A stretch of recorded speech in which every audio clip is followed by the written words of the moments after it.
When did the camera gear in our hand start stealing our attention from the shot or the moment in front of us? I know I'm guilty of overthinking my kit too, and this video is especially ironic coming from me as somebody who also makes camera gear related videos on the internet. I dropped a roll of black and white film off at the lab the other day, and the pure creative energy and joy that I feel when they send my scans back, it's always a good reminder of what all this is really about. There's so many quotes.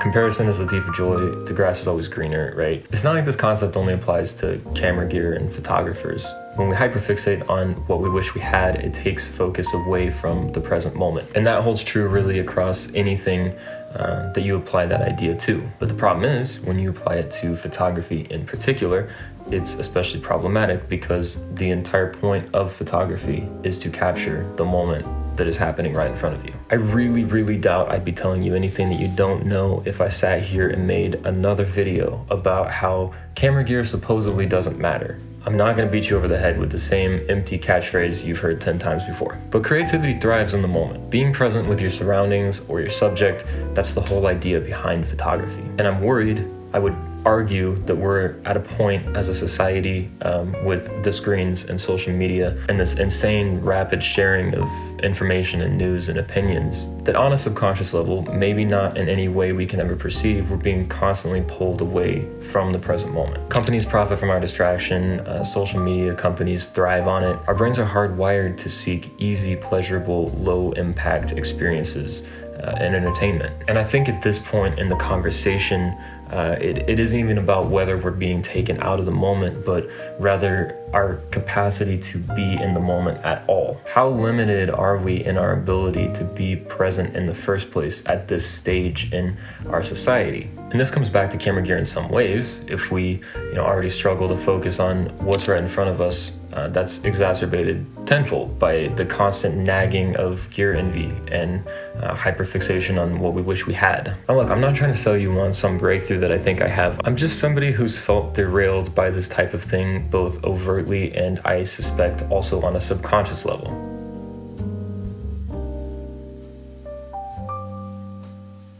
I feel especially connected to this topic, like I mentioned at the start, as somebody who makes content like this. And as much as I like to think that, my content is more about how photography tools make us feel, our personal emotional connection to them, the reality is that I make a lot of gear videos and I proliferate the exact type of content that I think is taking our focus away from the present moment and photography as an art form. And honestly, I enjoy it. I'm not trying to demonize conversations about photography gear wholesale. These discussions and conversations with our fellow photographers are fun.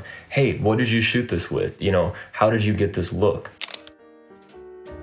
I'm sure painters have a favorite paintbrush manufacturer, right? It's universal. I think artists like to understand the ingredients that go into the final product. So what can we do? My gut says that there is no one silver bullet answer to address the entire societal issue that I'm talking about here. So I'm just gonna tell you what makes me feel the most connected and in the moment and present as a photographer. Film.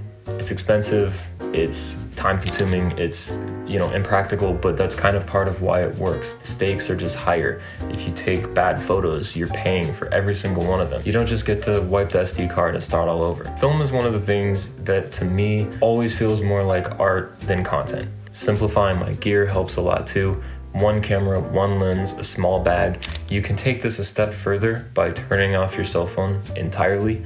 No podcasts, no music, no notifications, no maps, nothing. Just you and your camera walking around, seeing what you see. Breathing, there's a whole bunch of different techniques you can try. Google one and see what works for you. But for me, that's something that I try whenever I'm feeling overwhelmed in general. Where photography is concerned, when I was in Portugal last year, it's something that I did very intentionally a lot. Spend a few minutes not doing photography, not trying to focus on, I only have 8 days in this really cool place to capture all these things. And I knew if I didn't force myself to slow down, the whole thing would feel like a blur. I'd look back on it and not remember a single thing about it. I think that trying to add breaks and breathing and mindfulness into that trip is part of why I now remember my time in Lisbon more vividly than a lot of other trips. Offline days are really important too. Read a book, you know, no YouTube, no reviews, no social media for just a whole day, almost a detox from it. Sometimes it's necessary. It's something that I'm not very good at all, especially as somebody who works full-time, you know, from home. I need to be plugged in a lot of the time when I wish I didn't have to be. But if you have the luxury of being able to unplug for a while, strongly suggest that you do, because it always feels fantastic to me when I can. And the last piece of advice that has been critical to me, I feel like, in not just, you know, my career creating content for Instagram and YouTube, but with my emotional creative growth as an artist, is just spending a whole day, you know, not 2 hours on a weekend, not 45 minutes on your lunch break, but a whole day from sunrise to sunset out specifically to do photography. It does make you take it a lot more seriously. It makes it feel like a more tangible thing that you're doing, not just something that you're squeezing into another busy day. And on my deathbed, I'm 100% certain that I'll look back on those days much more fondly than I will, you know, some afternoon that I spent watching YouTube reviews about some lens that I'm thinking about buying. And since that is about as meta as I'm willing to go, seeing as this is still a YouTube video tangentially about camera gear, I'm gonna end this video here. And with that, I hope that now is a good time for you to go outside and take a photo or two. That's my challenge to you. But thank you as always for watching this. It really means the world. I appreciate the support. I'll see you very soon in the next one. Go take a photo, seriously.